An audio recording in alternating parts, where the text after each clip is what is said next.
Hello दोस्तों, हम आपके लिए लेकर आए हैं पाकिस्तानी मीडिया का एक और वीडियो। दोस्तों, तालिबान के ख़िलाफ़ दुनिया के सख्त रुख को देखकर पाकिस्तानी मीडिया को बहुत तकलीफ़ हो रही है। पाकिस्तानी मीडिया ने ये इल्ज़ाम लगाया है कि अमेरिका और उसके साथी मुल्क अफ़गानिस्तान के अंदर तालिबान से मिली अपनी हार को पचा नहीं पा रहे हैं, इसलिए IMF और अमेरिका ने अफ़गानिस्तान को दी जाने वाली माली सहायता को रोक दिया है ताकि तालिबान को आर्थिक तौर पर कमज़ोर किया जा सके। दोस्तों, पाकिस्तानी मीडिया का ये कहना है कि एक तरफ तो दुनिया अफ़गानिस्तान में अमन कायम करना चाहती है और दूसरी तरफ तालिबान को कमज़ोर करने की साजिशें की जा रही हैं। दोस्तों, इसी मुद्दे पर हो रही चर्चा का ये वीडियो आखिर तक देखें, अच्छा लगे तो शेयर करें और प्लीज़ हमारे चैनल को सब्सक्राइब करना ना भूलें। हम फिर हाजिर होंगे एक और वीडियो के साथ। तब तक खुश रहें, खुश रखें। जय हिंद, जय भारत। इस वक्त दुनिया भर की नजरें अफगानिस्तान पर लगी हैं कि वहां पर हो क्या रहा है, आने वाले दिनों में क्या होगा। अक़वाम मुत्तहिदा, G7 ममालिक और यूरोपीय यूनियन के तमाम इजलासों में सिर्फ अफगानिस्तान और अफगानिस्तान पर ही बात हो रही है। वैसे तो अभी तक तालिबान और नेटो फोर्सेस के दरमियान कोई लड़ाई झगड़ा दिखाई नहीं दिया, लेकिन अब इनखला की तारीख को लेकर बात बिगड़ती हुई नजर आ रही है। दूसरी तरफ वर्ल्ड बैंक ने अफगानिस्तान की सारी इमदाद रोक ली है और इंटरनेशनल मंसूबों की मद में आने वाली इमदाद भी फिल वक्त बंद कर दी गई है। अब सवाल ये है कि तालिबान की हुकूमत बनने के बाद निज़ाम सरकार चलाने के लिए, अपना निज़ाम चलाने के लिए पैसा कहाँ से आएगा। इससे पहले मगरबी बैंकों में पड़े अफगानिस्तान के लगभग 10 अरब डॉलर भी अमेरिका देने से इनकार कर चुका है। अब इन सारे फैसलों से मालूम होता है कि तालिबान के साथ गोला बारूद की जंगबंदी के बाद एक मालियाती जंग दुनिया छेड़ना चाहती है और तालिबान हुकूमत को माली तौर पर कमज़ोर करके उन्हें हुकूमत चलाने और फेल होने के लिए छोड़ दिया गया है। तालिबान के लिए एक तरफ पंजशेर का महाज है तो दूसरी तरफ अफगानिस्तान के जो सभी स्टेक होल्डर्स हैं इनको एतमाद में लेने का मुश्किल सा मरहला सामने है, जबकि अफगानिस्तान से भागने वाले शहरी भी एक मसला बने हुए हैं। अफगान अवाम जो हैं बेयकीनी और खौफ का शिकार है। तालिबान अवाम को अपने काम, कारोबार और रोज़मर्रा के जो मामूलात ज़िंदगी हैं ये बेखौफ होकर चलाने की तलकीन करते हुए नज़र आ रहे हैं। मगर जब तक अफगानिस्तान में बाकायदा हुकूमत साजी नहीं होती, मज़ामतकारों से बातचीत नहीं हो जाती और आखिरी गैर मुल्की फ़ौजी नहीं निकल जाता, तब तक अफगानिस्तान में जो एक डर की, खौफ की फ़ज़ा है ये ख़त्म होती नज़र नहीं आती। जहाँ तक अफगानिस्तान का सिचुएशन है,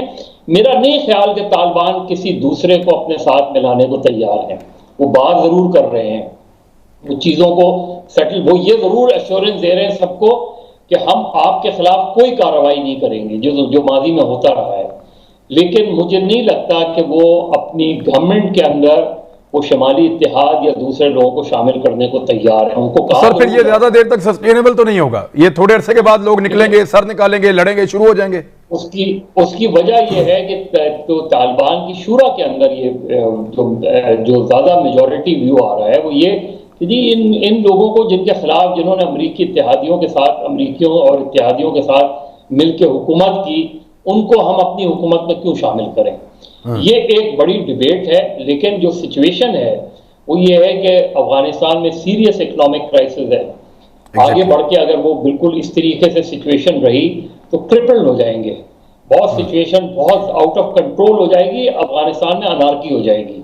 उनको पैसा चाहिए फौरी तौर पे, लोगों को तनख्वाहें देने के लिए, सेटअप चलाने के लिए खर्चात नहीं है। इसलिए चाइना हो या रूस हो, चाइना इन पर्टिकुलर, वो उनको यही कन्विंस करने की कोशिश करेंगे इस वक्त सिचुएशन आपके लिए, क्योंकि वर्ल्ड रिकग्निशन नहीं होगी तो अफगानिस्तान को कोई सऊदी, चाहे सऊदी अरब हो या दूसरी कंट्रीज हो, वो फाइनेंशियली बहुत ज्यादा सपोर्ट नहीं करेंगी। ठीक बात। तो क्या यही वजह है कि जंग हारने के बाद 20 साल कुछ हासिल नहीं हुआ दुनिया को, अमेरिका को, अमरीकी इत्तेहादियों को, तो अब फाइनेंशियली तौर पर, माली तौर पर ये समझते हैं कि उनको कमजोर किया जाए तालिबान को, तो ही जो है ना वो अब समझेंगे कि उनकी जीत हुई है। ये देखिए, जो सिलसिला है वो ज़्यादा कॉम्प्लेक्स है। अब दुनिया की जो ख्वाहिशें हैं तालिबान की हुकूमत से, उसको वो एडवांस करना चाहते हैं। वो उनकी ख्वाहिश है कि पहली जो इंसानी हुकूक है और जो औरतों के हुकूक हैं उनको मनवाया जाए, उसको रिस्पेक्ट किया जाए। दूसरा कि वहाँ से जो दहशतगर्दी वहाँ से बंद किया जाए, जो दहशतगर्द वहाँ ऑर्गेनाइजेशन हैं उन पर पाबंदियां लगें, और एक हुकूमत। लेकिन तालिबान सबको साथ लेकर चलना चाहते हैं, वो हुकूमत साजी में भी चाह रहे हैं कि सब उनके साथ चलें। उन्होंने आम मुआफ़ी का ऐलान किया, ख़वातीन के हुकूक की बात की, लेकिन इसके बावजूद हम देख रहे हैं मगरबी ममालिक, बरतानिया, कनाडा ये मानने को तैयार नहीं है, यकीन करने पर तैयार नहीं है। जो अब एक परसेप्शन दे रहे हैं, जो अब अपना एक नया चेहरा तालिबान का सामने आ रहा है, क्यों दुनिया इसको मानने को तैयार नहीं है, एक मौका देने को तैयार नहीं है? जी देखें, आप तो समझते हैं कि इतने साल से ये तालिबान ने जो हुकूमत इन्होंने लगाई थी उसके खिलाफ जंग की है, तो अब तो इनकी जो रुख है तालिबान की तरफ, वो तो बहुत पहला एक पॉलिटिकल ऑपोजिशन है, पॉलिटिकल एनिमोसिटी है, पर इस वक्त वो चाहते हैं कि उनकी जो मिनिमम डिमांड्स हैं, जो इंसानी हुकूक के बारे में और काउंटर टेररिज्म के बारे में, वो मनवाया जाए। अफगानिस्तान में एक इंक्लूसिव हुकूमत आ जाए। अयाज वजीर साहब, एक और चीज समझ में नहीं आती है, एक तरफ दुनिया अफगानिस्तान में अमन देखना चाहती है, स्टेबल देखना चाहती है, इस्तेहकाम देखना चाहती है, लेकिन दूसरी तरफ हम देख रहे हैं कि माली तौर पर भी अफगानिस्तान को तंग करने की कोशिश की जा रही है। वर्ल्ड बैंक ने अफगानिस्तान के असासे मुंजमद कर दिए हैं। इसके अलावा आलमी मालियाती जो इदारे हैं उन्होंने वहाँ की मदद जो है वो अफगानिस्तान की बंद कर दी है। तो एक तरफ आप स्टेबलाइज करना चाह रहे हैं अफगानिस्तान को, दूसरी तरफ आप इन मामलात पर तंग कर रहे हैं, ये क्या पॉलिसी है? देखिए, पहले दुनिया का, खासकर उन लोगों का जो अफगानिस्तान पर जरा नजर रखे हुए, उनका ख्याल था कि अमेरिका जो ऐसे जल्दी में निकल रहा है और कोई फ्यूचर डिस्पेंसेशन इनके आपस में वो नहीं लाया, तो उनके पीछे कोई छुपा हुआ हाथ है। तो वो बातें शायद अब आहिस्ता आहिस्ता खुल रही है कि एक तो अमेरिका के अंदर जो तालिबान अफगान हुकूमत के $9 बिलियन पड़े हैं उनके बैंकों में, हाँ। वो उन्होंने रोक लिए। और फिर जो आलमी इदारे हैं बैंकिंग के, उनके ऊपर भी जाहिर बात है अमेरिका का बहुत ज्यादा कंट्रोल है, तो उन्होंने भी अफगानिस्तान से हाथ रोक लिए।